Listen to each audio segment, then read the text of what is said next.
A central premise of my campaign for president was to change the tax code that was too skewed towards the wealthy at the expense of working middle-class Americans. Tonight, we've done that. Thanks to the votes of Democrats and Republicans in Congress, I will sign a law that raises taxes on the wealthiest 2% of Americans while preventing a middle-class tax hike that could have sent the economy back into recession and obviously had a severe impact on families all across America. I want to thank all the leaders of the House and Senate. In particular, I want to thank the work that was done by my extraordinary Vice President, Joe Biden, as well as Leader Harry Reid, Speaker Boehner, Nancy Pelosi, and Mitch McConnell. Everybody worked very hard on this, and I appreciate it. And Joe, once again, I want to thank you for your great work.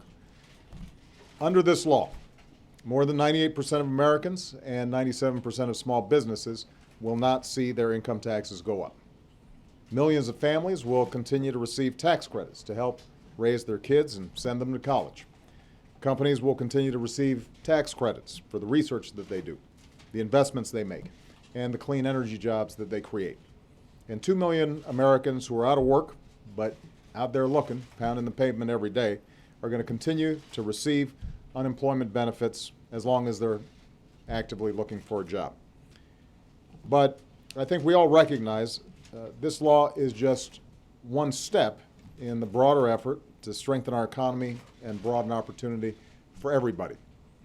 The fact is, the deficit is still too high, and we're still investing too little in the things that we need for the economy to grow as fast as it should. And that's why Speaker Boehner and I originally tried to negotiate a larger agreement that would put this country on a path to paying down its debt while also putting Americans back to work, rebuilding our roads and bridges, and providing investments in areas like education and job training. Unfortunately, there just wasn't enough support or time for that kind of large agreement in a lame duck session of Congress.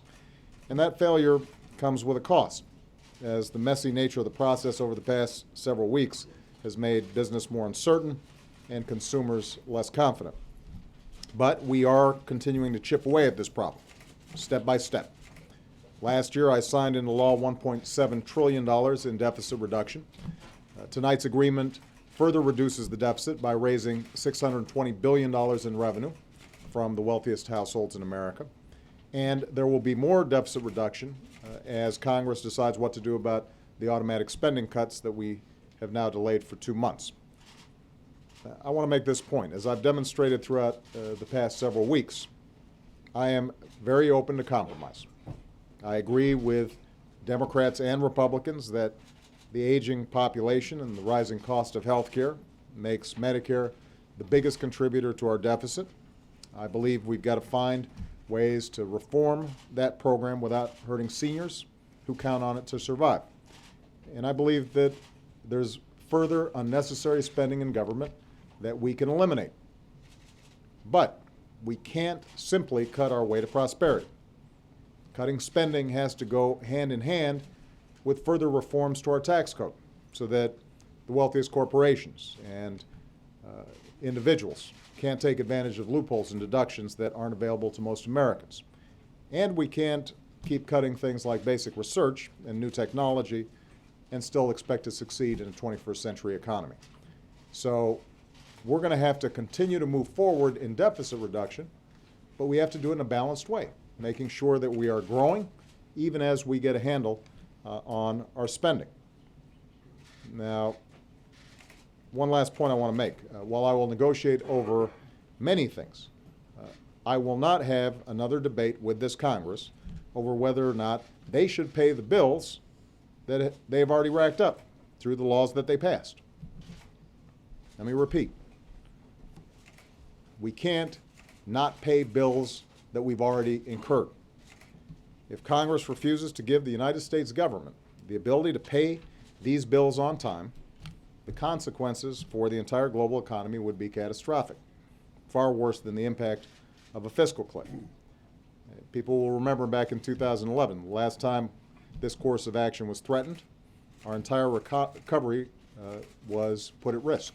Consumer confidence plunged, business investment plunged, growth dropped. We can't go down that path again. Now, today's agreement enshrines, I think, a principle into law that will remain in place as long as I am president. The deficit needs to be reduced in a way that's balanced. Everyone pays their fair share. Everyone does their part. That's how our economy works best. That's how we grow.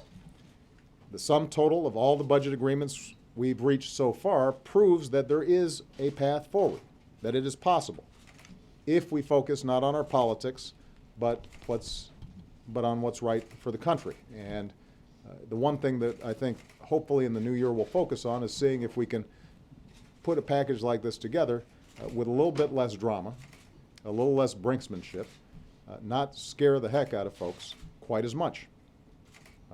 We can come together as Democrats and Republicans to cut spending and raise revenue in a way that reduces our deficit, protects our middle class, provides ladders into the middle class for everybody who's willing to work hard. We can find a way to afford the investments that we need to grow and compete. We can settle this debate, or at the very least, not allow it to be so all-consuming all the time that it stops us from meeting a host of other challenges that we face.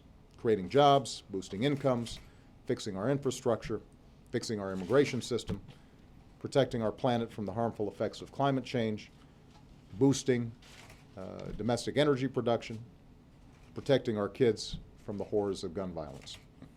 It's not just possible to do these things, it's an obligation to ourselves and to future generations.